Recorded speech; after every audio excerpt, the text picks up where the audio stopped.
I'm Teresa Woodard with your headlines from North Texas. Soccer fans from all across the world are in Dallas right now to see the defending World Cup champions, Lionel Messi and Team Argentina, playing Austria in Arlington today. Fans packed Clyde Warren Park in downtown Dallas Sunday afternoon to show their support. Mitty Hicks shows us how the legendary Messi is bringing his nation so much pride. It's standing room only at Restaurant Argentina 163. Not an empty seat in the house as fans gear up to cheer on the 2022 World Cup champions, Argentina. Has it ever been this packed? No. But thankfully it's packed now. We're gonna have a good 10 days here in Dallas for the restaurant. It's just been beautiful. You see all the people coming from Argentina, from other places of the world. The party kicked into high gear the moment Palmito walked in. He's the artist behind the viral song, La Cuatra Estrella. Argentina, quiero verte bicampeón. The song translates to the fourth star in English and has become the unofficial anthem for Argentina fans around the world, including here in Dallas. It's my first time in USA. It's crazy, it's amazing. All the people knows La Cuarta Estrella from Macedonia, from Spain, from Italy. Of course, for so many fans here, they're hoping for another World Cup, which would make number 4. But for so many people here, it's all about the man of the hour, that man in the middle, Lionel Messi, who they say represents so much good of their culture. Because of the way he is as a person, family, humble, make us feel very proud of him. Let's go, Messi. It's their first trip to Texas, but they believe it could be the last chance to see their national hero and what many fans like this duo call an artist on the World Cup stage. It's a talent that an artist has. As for Palmito, he sees a connection between his music and the artistry Messi brings to the field. Messi es un artista porque Messi is an artist because football is much more than just the sport. y Messi es So to become an artist or be an artist, it's not just in music and art or in anything of entertainment. It's about a feeling and transmitting a feeling. In Euless, I'm Mitty Hicks.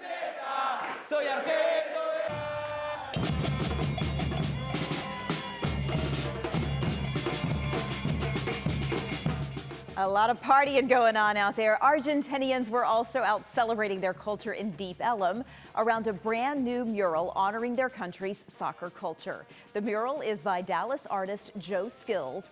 Argentina has back-to-back appearances in North Texas after Monday's match. They play here again on Saturday.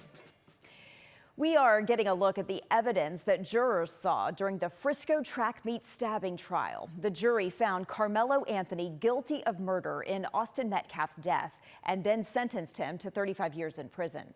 Jobin Puttiger walks us through the video that was released by a Collin County court. Frisco 911, what is the location of the emergency? We're at Kuykendall Stadium. My friend just got stabbed. For the first time, the larger public is hearing I have an athlete that was stabbed. and seeing what a jury had to before convicting Carmelo Anthony of murder in the death of Austin Metcalf under this Memorial High School tent. Late Friday, the 296th District Court in Collin County released most of the evidence presented at trial. The 911 calls played in court detail the struggle to keep Austin Metcalf alive. Stay with me. Stay with me, Austin. A coach testified to doing compressions. You can hear the chaos in the background. Is he breathing? Yes, ma'am. One witness testified it was Austin Metcalf's brother, Hunter, you mostly hear. Come on, Austin. Come on, Austin. The state's evidence shows the moments of the altercation under that tent, but not clearly. The video spotlights Carmelo Anthony's movements immediately after the stabbing. Anthony runs down the bleachers, runs toward an exit. A jog turns into a slow walk. There were student witnesses who testified to pointing out Carmelo Anthony as he left. Anthony would ultimately walk out onto the field where he's intercepted by a coach. It is there an officer makes first contact. I'm gonna put your handcuffs for now, okay? The officer's body camera footage was also released. The moment Anthony is sat down and handcuffed. This is where we hear Anthony record it for the very first time. This is the alleged suspect. Prompted by the officer radioing others. No, I'm not. Well, I know how it goes. I'm not alleged. Okay. Carmelo Anthony's handcuffed and walked to a police vehicle. He is recorded saying this. He put his hands on me. I told him not to. He put his hands on me. Whether Carmelo had remorse would come up in court. The court also released a number of photos. Some we have decided not to show because they are graphic. We can show you the multi-tool folding knife with a 3.5-inch blade used in the stabbing. It was found 9 rows up from the bottom. Also, Anthony's blue backpack where the knife was pulled from.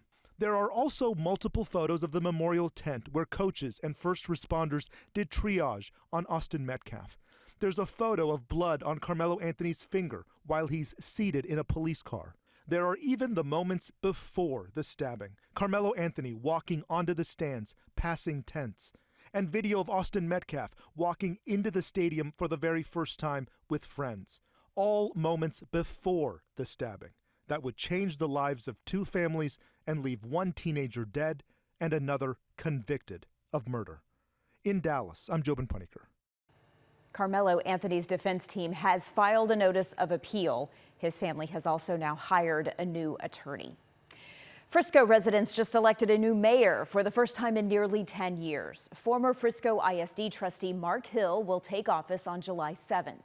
Richard Solomon sat down with outgoing Mayor Jeff Cheney to talk about the city's growing pains and its biggest wins.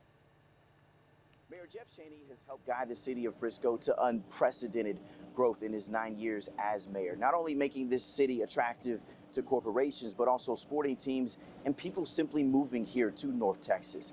And with every high, there are, of course, lows. But he sat down with me this morning to talk about his legacy here and what he calls an unforgettable experience.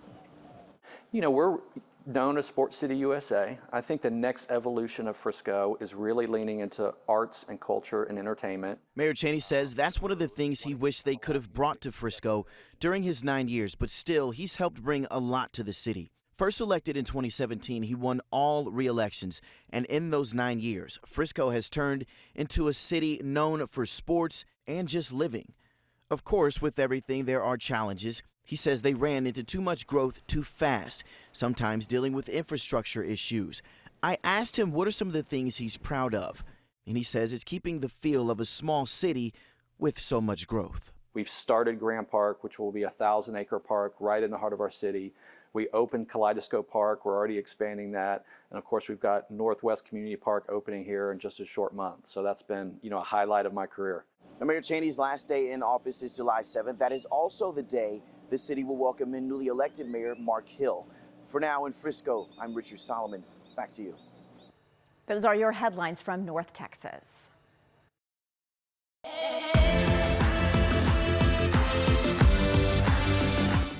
Let's take a look at today's headlines from Houston. I'm Orko Manna. Starting with the Houston truck driver's delivery turning into a fight for his life after he was caught in the middle of a mass shooting in Midland, Texas earlier this month. Terrence Williams is still in critical condition in a hospital in Odessa. Now his family is speaking to our Megan Reyna for the first time since the shooting. It was very horrific, very scary. For more than 20 years, Terrence Williams has been a truck driver traveling across Texas. On Friday, June 12th, he found himself in the middle of a mass shooting.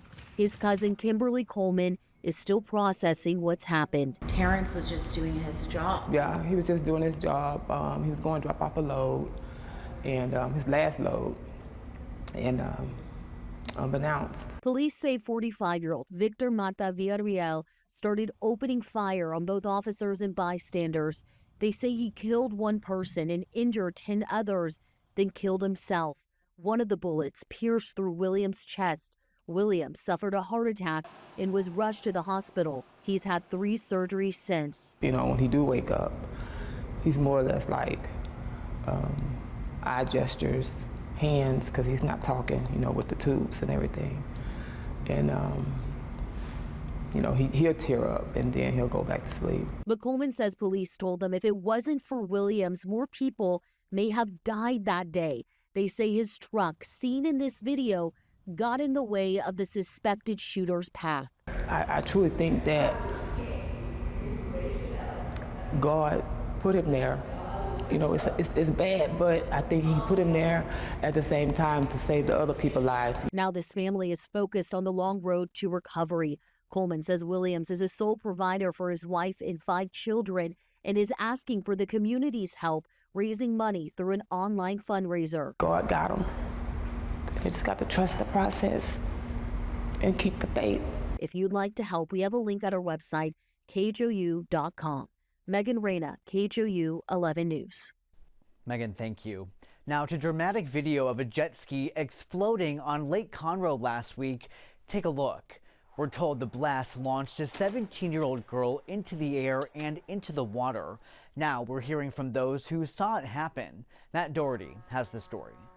The video is wild, and what's crazier is the girl wasn't seriously hurt. It was as loud as a bomb that went off. Elliot Dollar was working in his office at HTX Watersports Wednesday afternoon when it happened. We immediately called 911 and came out here on the deck and started filming just to see if we could catch something crazy. Game wardens say a 17-year-old girl was on the jet ski when it exploded, sending her flying into the air. We were amazed that she looked like she was almost unhurt. Texas Parks and Wildlife confirmed that, saying the teen did not have any major injuries. After she was launched off the jet ski, it caught fire and drifted off to the edge of this finger in the lake. A worker from a nearby business acted quickly to help the girl, taking her from the water to the safety of the dock. Game wardens say the explosion happened when the girl was trying to start the jet ski. However, the cause is still under investigation. Elliot says it appears she had just gotten gas from the most popular pumps on the lake when it happened. He was incredibly lucky. I mean, incredibly. Really bad. She got launched, we estimate 10, 12 foot in the air, and luckily landed in the water. If she had landed on the dock, that could have been terrible. But yeah, it's amazing that apparently didn't suffer any major injuries, and we're so thankful for that. From Lake Conroe, I'm Matt Doherty, KHOU 11 News. Just glad that girl is okay. Matt, thank you. Now to some good news in a follow-up about a Katy man who bought World Cup tickets for his family, but ended up missing the match in Arlington because the tickets were not released until after the match was over. Maria Aguilera has the update. For Alejandro Roman Fernandez, the countdown to kickoff is back on. We're not celebrating until we get inside the game. He's cautiously optimistic for a reason. A few days ago, he reached out to KHOU 11 saying he spent about $3,000 on 4 tickets through StubHub, a Christmas gift for his dad and siblings for a match in Arlington. But the morning of the game, he says he got a message the tickets were not available. Then after the game ended, another message. His tickets were ready. By then, the moment was gone. That was one of my big questions, like, so what happened? He got an email from StubHub saying he would receive a full refund along with a voucher for 25% of what he paid. But he and his family say they felt they missed out on a once-in-a-lifetime opportunity. After our story aired, Alejandro says StubHub reached out, offering 4 free tickets to another World Cup match in Arlington. Which match are you going to? We're going to the Thursday one, Japan versus Sweden. This time, the tickets were transferred to his StubHub account and delivered through the FIFA app, the official mobile method for receiving and managing World Cup tickets. I'm very grateful in general for the opportunity for them to give me tickets for me and my family. Alejandro wants to warn others to be careful with third-party vendors and last-minute ticket transfers after his last experience ended in disappointment. But as soon as we get into the stadium and we see the field and we're surrounded by the fans and, you know, we're just in the moment, like that's when it feels real. This time, he's hoping the story ends differently. That was Maria Aguilera reporting. Now to Saturday's World Cup match between the Netherlands and Sweden, where hours before kickoff, both teams took over the city in style.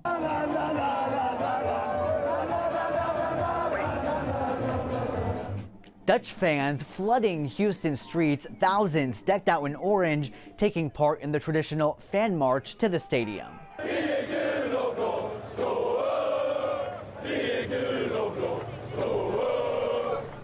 And blue, yellow, and plenty of passion as Swedish fans turned their walk to the stadium into a pre-match party.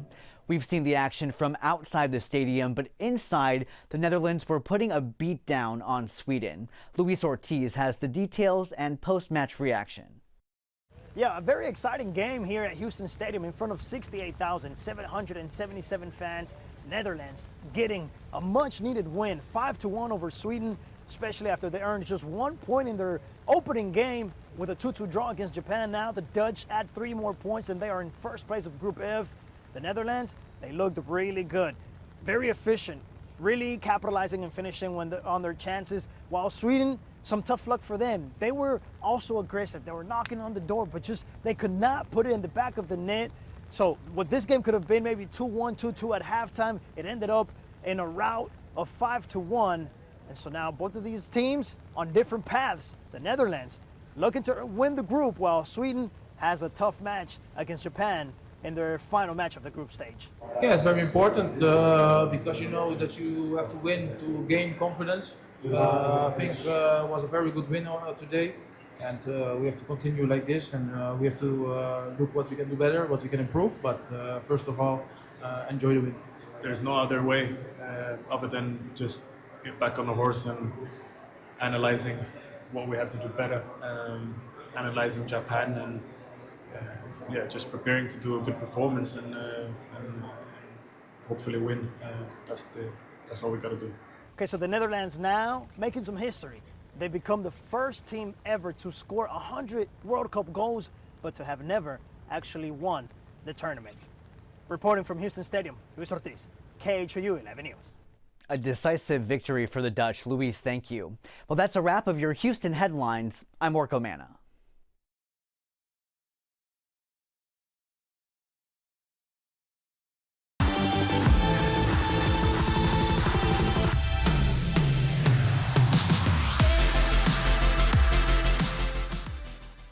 Hello, Texas. I'm meteorologist Chris Ramirez with your weather update. We are expecting a break in the rain for most of us as we head into our work week. We have a dome of high pressure moving in from the west that's going to really bring some warmer temperatures across our area. So feeling more like summer heading into Tuesday and Wednesday, but next weekend might even see some isolated showers. But take a look at these temperatures for the next 3 days.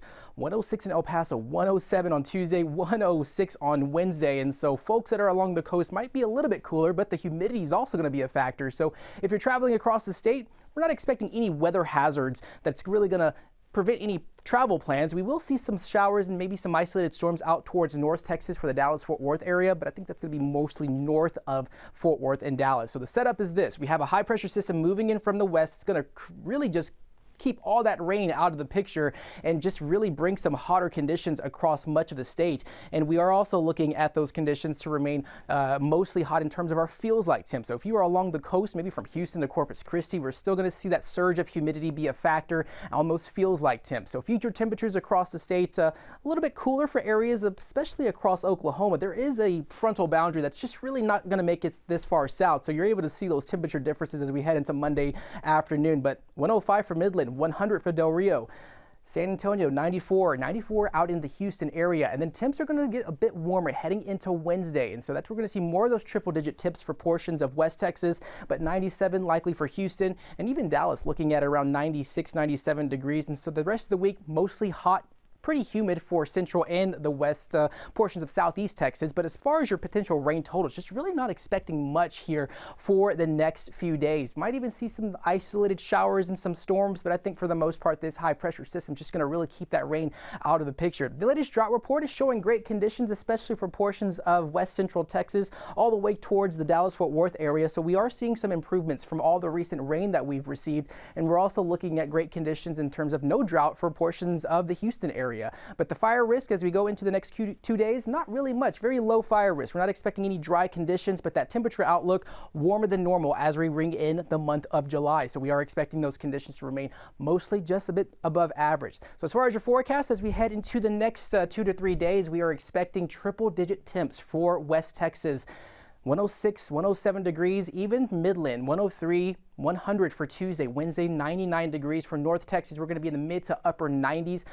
Monday might be a little stormy for folks out in the Dallas-Fort Worth area, but for Central Texas, we are looking at mostly just hot and humid conditions with those highs in the 90s all across the board. And so if you're heading out to the valley, we are also going to see those temps about 95, 98 degrees, especially for McAllen. So definitely stay safe out there and stay hydrated and practice those heat safety measures as we head into this week.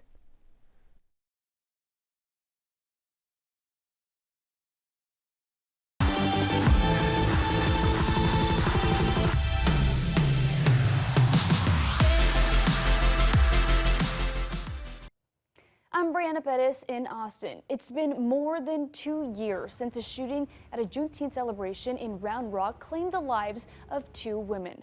The community enjoyed the city's annual celebration on Saturday. Jose Alonso breaks down the security plans in place to help people take part in the festivities without worry.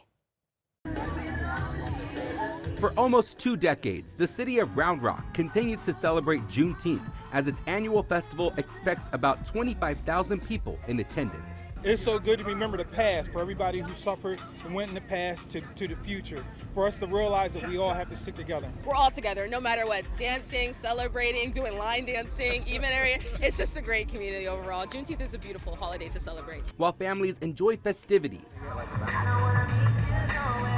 there's also a notable heavy police presence throughout the new Round Rock Lakeview stage at Old Settlers Park, from watchtowers to foot patrol. If you look, there are cameras everywhere.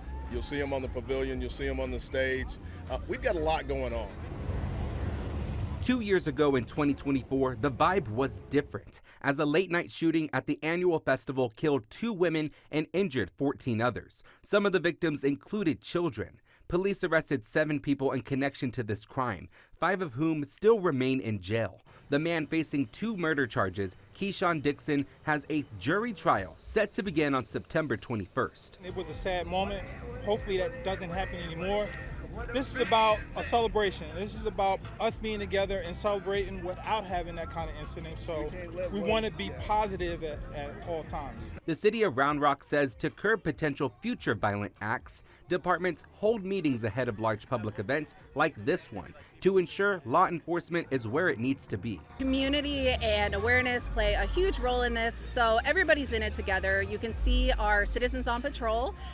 People can take our Citizens Police Academy, and if they're interested in continuing to be a citizen on patrol, they can come out to these events too and just help us with general awareness. Although security seems tight, these families appreciate the safe atmosphere. It's unfortunate, but you know, I'm so glad that the Round Rock Police Department are on it. I saw their presence from the time we parked. You know what I mean? They are locked in. So I'm glad that, you know what I mean, they're here so that we can be at peace. Peace of mind and plenty of smiles while we celebrate Freedom Day. In Round Rock, Jose Alonso, KVUE News. One of the 7 people arrested and facing an engaging in organized criminal activity charge, Terrell Hatch, is out of jail and has a hearing scheduled for July 27th. Police say a juvenile suspect was also arrested, but information on who they are and what charges they could be facing is withheld due to their age. A split-second incident is the focus of an investigation in Bastrop County. A couple shared video with us after they say someone threw some kind of object into their windshield. As Jessica Cha shows us, deputies are investigating at least 3 similar reports.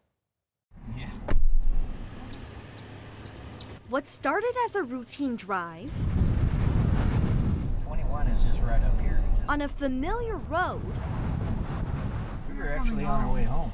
turned Oh my God.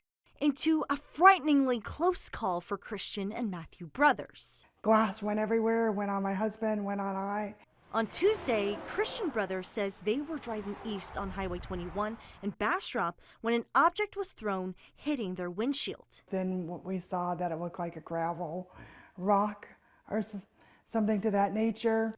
Christian Brothers says they immediately called and reported the incident to the Bastrop County Sheriff's Office, where they learned they weren't the only victims. One was a back window. We were the front window, and the other one was a chip on the side of the window, is what the Bastrop police told us. The Bastrop Sheriff's Office confirmed there were multiple victims whose cars were hit and are searching for a suspect. In the meantime, Brothers says they've had to pay $1,000 to replace their windshield. Unfortunately, we already got a crack in it. And she hopes the person who was responsible is found soon. I want this person found before somebody gets killed. I mean, if it hit just right, I probably wouldn't be speaking to you. In Bastrop, Jessica Cha, KVUE News. Over the weekend, Austin leaders joined the community to finish a mural celebrating the LGBTQ community. Mayor Kirk Watson and City Council member Zoe Kadri were just a few city officials spotted with the community, painting multicolored hearts near the intersection of 4th and Colorado Streets. It's the same intersection where a rainbow crosswalk is set to be removed. TxDOT said artwork like these on the road are a safety issue. Monday is the deadline to submit a plan to remove the roadwork displays. You can take our crosswalk, but you can't take our spirit. You can't take our joy. The city of Austin sought an exemption so officials could leave the street markings. The city of Austin also celebrated a display that honors the work of artists of color in Austin. Under the same state directive, the city has to get rid of it or risk losing state funding. Daniel Pro shows us how the city is hoping to maintain the message it sends. Along 11th Street, for the last 6 years, yellow letters on the road between Waller and Lydia Streets have sent a message: Black artists matter. This was a strong message about placemaking where you are that helped people identify that this is what it was. The mural acknowledging local artists of color and their contributions to the city sits in the heart of the African American community in East Austin. It calls attention to our history and it celebrates what our future ought to be. The mural was painted in 2020 in the midst of a nationwide movement for social justice. It's unfortunate that here we are in 2026 and we're still being reminded about the kind of sadness that some people want to bring to people. Back in October, TxDOT said that the city has to remove murals like this one because colorful markings on the road like these are a safety issue. The state agency rejected the city's request to keep them, so now the city has until Monday to submit a plan to remove these murals. Other art, like the Pride crosswalks downtown and the giant Texas near the UT campus, also have to go. The edict to take up markings on the street was done, I think, to create sadness and some division. Mayor Kirk Watson isn't happy about removing the murals. The city had no choice, since not doing so would put state and federal funding at risk, so staff are looking at other ways to send the same messages. Let's use it as an opportunity to show, okay, you think that hurts us? We'll show you by doing other things that celebrate our diversity. A task force has been meeting since April to discuss solutions that follow state and federal rules. We didn't want to look at this as a compliance issue from the city. We wanted to look at this as a cultural and an art opportunity for us. These are public spaces. Ideas include wall murals or sidewalk art, spots throughout the district where they can honor prominent African Americans and celebrate the area's heritage. You're going to see the whole big rollout. There's going to be new banners on 11th Street now that all the lights are on. Friday's celebration marked the end of this road marking, but its removal is the start of new ways to honor what it stands for. It is a celebration because it will be reimagined and it will be replaced, and we aren't going anywhere. In East Austin, Daniel Perot, KVUE News. Well, that's all from us in Austin. Have a great day.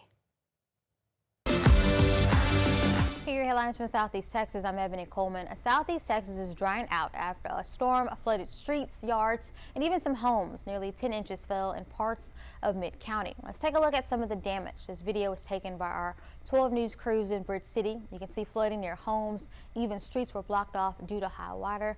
Tow trucks were even seen trying to get cars and drivers to safety. And families in Bridge City are spending the night elsewhere as their homes are drying out. And Brittany Frank sent us this from her home. She says there was nothing she could do to keep that water from coming in. And the city of Port Arthur now has its first Hispanic council member in decades after a recent city council election. Warren Pena will represent District 3. The election showed that residents wanted change after all incumbents running for re-election were replaced. 20 News reporter Daniela Tabawada spoke with Pena, who says he's honored to be a part of that history. Pues para nosotros es un orgullo. The Hispanic community of Port Arthur is seeing history happen. So we're excited that he's won, and but I know he's going to represent the whole community. Warren Pena not only won his spot on Port Arthur City Council for District 3, but he also won the title of the first Hispanic City Council member in several decades, a title he is honored to receive. It means a lot. I'm very humbled. I'm excited to represent District 3. I am proud of my heritage of being of Hispanic descent, but I do represent the whole city of Port Arthur. and I don't just represent one race or one age group or one group of people. Peña was born and raised in Port Arthur and never thought of becoming a politician, but says he's heard residents' concerns and wanted to do something, starting on his first day on city council. The biggest issue is the water. We have had many people during the campaign that complain about their water bill, getting charged twice, their bill getting cut off. So that is the first thing I do plan to tackle. Community leaders like Zulema Escobedo are hoping Peña can bridge the language barrier for Port Arthur residents. And I think having a Spanish-speaking representative, you'll be able to understand more and deeper facts the communication that the community is trying to get in the Hispanic community. While others are just hoping new representation will bring better opportunities for the Hispanic population. Now with the Hispanic in power, we can now have more liberties to get better opportunities. That was Daniela Tapawara reporting. All new council members are meant to be sworn in this week, and their first council meeting will be on the 30th. And 21-year-old Rashad Brady, wanted in connection to a 2024 shooting, is now in custody. Beaumont police and members of the Southeast Texas Violent Crime Task Force arrested Rashad on Dowland Road. Authorities say he was wanted on 2 warrants for aggravated assault with a deadly weapon, stemming from a shooting on Harrison Avenue. He was taken into custody without incident. And a Beaumont student is headed to the nation's capital after using his words to take a stand against violence, bullying, and discrimination. At just 14 years old, Oldham Academy student Diego Guerrera is one of this year's winners for the National Do the Right Thing essay contest. He, along with more than 570 students, wrote about violence, bullying, and other challenges young people are facing today. For Guerrera, the essay wasn't just another school assignment. As a Hispanic student, he says the words he wrote reflect fears shared by countless young people. Me and hundreds of thousands, maybe millions of other kids are just feared. They just scared that they won't be able to see their parents, one day walking into the house. Diego hopes his words inspire people to treat each other with kindness and remember that every voice matters. That's why Sherry Pullum with the Texas Family Care Network says when she read through all those essays, she knew Diego was the winner. When I read Diego's essay, it just touched my heart. I knew that he wrote it from his heart. I know without a doubt I picked the right ambassador for us to take to Washington. Once in the nation's capital, Diego, alongside with his sister and teacher, will read his essays before members of Congress. And those were your headlines from Southeast Texas. I'm Bill Churchwell in Corpus Christi, and here's a look at some of what's happening in South Texas. The sister of Elisa Roberson, the young girl who disappeared back in 1989 from Aransas Pass, is speaking out after receiving a very public apology from the city of Aransas Pass. I wish to extend my sincere apologies to the Robertson family as well as close friends for what you have endured over the past years. And I mean that with all my heart. The apology came during this past week's city council meeting and after the family recently received decades-old case files from police and months after a geoforensic search of Elisa's childhood home turned up no new evidence. Mayor Jason Knight also acknowledged the years of unanswered questions and the family's efforts to keep her case in the spotlight. Elisa's sister Ruby spoke with me and says hearing those words was something her family waited years to hear.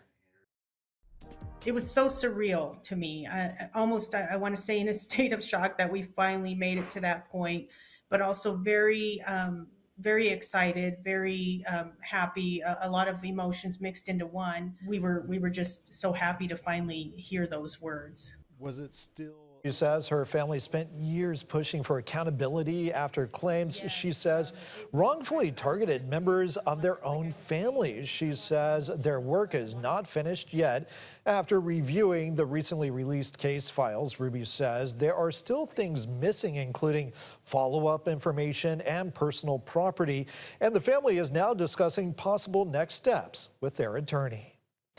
Juneteenth celebrations drew a big crowd out at Texas A&M Corpus Christi. Our Ryan Hopper takes us inside the annual Coastal Bend Festival, celebrating freedom and the challenges still ahead.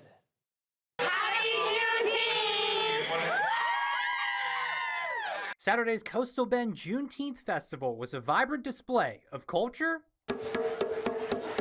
cooperation, and even a solo show-stopping performance. But no matter what was going on, organizer Simone Sanders was there greeting everyone at the door with a wristband and a smile. We support students, staff, and faculty at institutions of higher education, but we have found ourselves doing social organization as well in Corpus Christi. She's the president of the Texas Association of Black Personnel in Higher Education, or TABFE for short, which invited dozens of vendors and other community organizations. The goal? To celebrate and to educate. Historically, Corpus Christi is one of the first places where Juneteenth was celebrated. Some of the archives that I've dug up in Corpus Christi point to at least the late 1800s. But it's not just the holiday that's steeped in tradition, it's the organizations that made it possible. Our first public act as a sorority was for our 22 founders to march in the Women's Suffrage March in Washington, D.C. Even though because they were black women, there were still some issues with them participating. They took a stand and they said, no, we're going to participate in this because we believe that women should have the right to vote and we want to make our public statement to say so. And 60 years later, one of Pretty's sorority sisters took another stand, helping support the movement to establish Martin Luther King Jr. Day as a federal holiday. Stevie Wonder had created the song Happy Birthday with the intention of garnering support for the national holiday, and he was there live performing that song on that March on Washington in 1983. For veterans like Willard Lassiter, Juneteenth is always a reminder of the sacrifices made by Union soldiers to secure that freedom. But I'm happy that I served my country, I love my country. No greater place than to be here in the United States of America. Ryan Hopper, 3 News. And that's a quick look at some of what's happening in South Texas.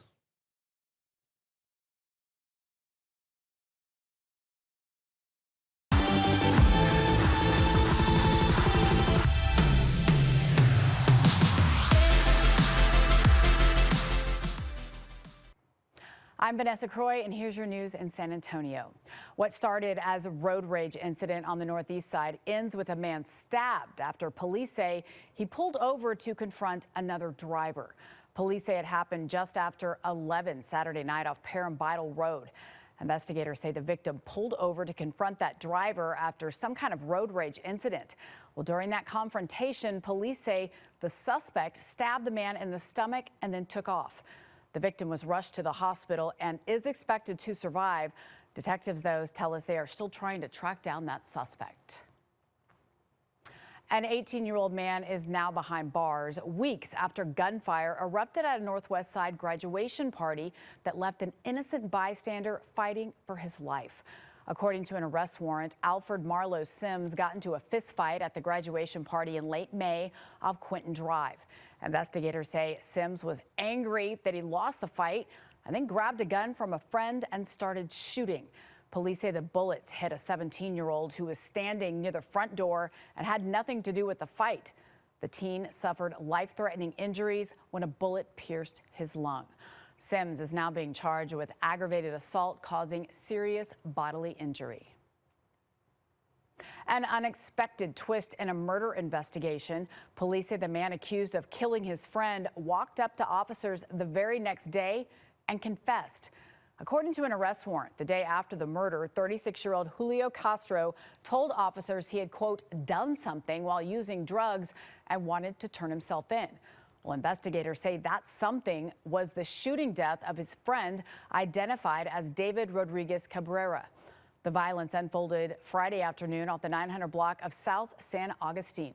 When officers got there, they found the 36-year-old victim, who they say had been shot multiple times. He died on the scene. When he was brought in for questioning, the warrant states that Castro told conflicting stories to detectives and actually had a bus ticket to Dallas in his pocket. But investigators say surveillance video and witness accounts finally sealed the case, and they charged Castro with murder. He was booked in the Bexar County Jail, his bond set at $250,000. New details in a deadly domestic violence case that ended with a woman dead, a police officer shot, and an hours-long standoff. And at the other end of the tragedy, 2 children who police say were inside the home when their mother was killed by her estranged husband. KENS 5's Mike Jimenez has more on the suspect's alleged history of violence. San Antonio Police Chief William McManus says Friday's murder began as a shots fired call at a home on Red Hawk Ridge near Hardy Oak Boulevard in Stone Oak. What followed was an hours-long standoff and a gruesome discovery inside the home. The suspect shot his way in through one of the glass doors, gets inside, kills his estranged or soon-to-be estranged wife. There were 2 children in the house. At the time, they are both okay. We got them out. After the standoff ended and officers went inside the home, they found the suspect, 44-year-old Albert Nixon Richter IV, had taken his own life. Saturday, the Bexar County Medical Examiner's Office identified the victim as Richter's estranged wife, 40-year-old Brianna Nicole Richter. Chief McManus says Richter also shot a responding officer in the stomach. He had surgery and is in stable condition and in recovery. According to an arrest warrant in February, Richter hit his wife with a gun, pointed it at her, threatening to kill her multiple times. Then in another incident in April, another warrant states Richter choked his wife, then headbutted and slapped her. In both attacks, police say wife Brianna Richter told them she feared for her life and her children's safety. I think there's a lot we can do as a city, a county, a region to really impact domestic violence and protect potential victims and existing victims and encourage people to come forward. And remember, this affects children. District 9 Councilwoman Misty Spears weighed in after the tragedy, calling for more officers, not only in her district, but all over the city. I am going to continue to demand that we have more police presence. These tragedies have to be part of that conversation. The councilwoman's comments come after 3 violent incidents this week in her district, including the murder of a 17-year-old and 2 officer-involved shootings. It brings to the forefront how dangerous this job is and how important it is. Mike Jimenez, KENS 5. This was the second San Antonio police officer shot in the line of duty just last week alone. On Tuesday, a SWAT officer was shot in the leg while trying to arrest a wanted felon. Well, new court documents are now shedding light on why police launched an immediate manhunt for that suspect. According to an arrest warrant, police were notified the 35-year-old Roman Peña was making Molotov cocktails and even placed one in a vacant apartment. The warrant states Peña was afraid of intruders and made the explosive devices to, quote, bomb their car or them.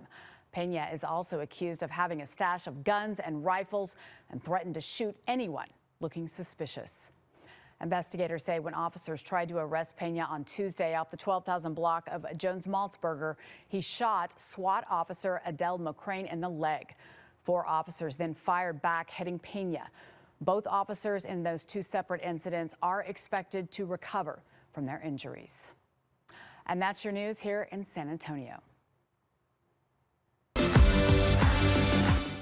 I'm Adriana Alexander. Here are your headlines from Central Texas. A major crash happened in Hill County Saturday. An official with Texas DPS confirmed 6 people were killed in that crash on State Highway 171 between Bynum and Malone.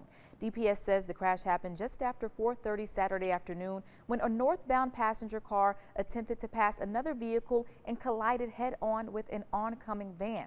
Investigators say both vehicles caught fire after the impact. 2 adults and 2 children inside the van died at the scene. A 3rd child was taken to a hospital with non-life-threatening injuries. The 2 people inside the passenger car were also killed. Authorities have not yet released the names of those victims involved, and the crash remains under investigation. The resting place of nearly 600 formerly enslaved people and soldiers is now being preserved through the efforts of one local teenager. The 7-Star Cemetery is named after the 7 stars that guided enslaved people to freedom along the Underground Railroad. Josh Hugg has organized a $32,000 restoration effort to replace the headstones that have worn away over time. Many of the graves were unmarked, and Houge had to use ground-penetrating radar to identify them. And a lot of them are illegible, or the spray paint has just completely come off. So we are going out here and replacing them with much more permanent and actually engraved granite. And that will last lifetimes. Now, over the next 2 days, volunteers showed up and helped restore 166 names and stories that would have been lost to time. Howard spent those days digging and replacing headstones with long-lasting granite. He hopes that in the next few months, an additional 21 markers can be engraved in that cemetery. It's been 1 year since the former Hillsborough Outlet Mall was demolished to make way for a new vision. Now city leaders say that vision is becoming a reality as new businesses open their doors and more developments are on the horizon. 6 News reporter Madison Palumbo has an update.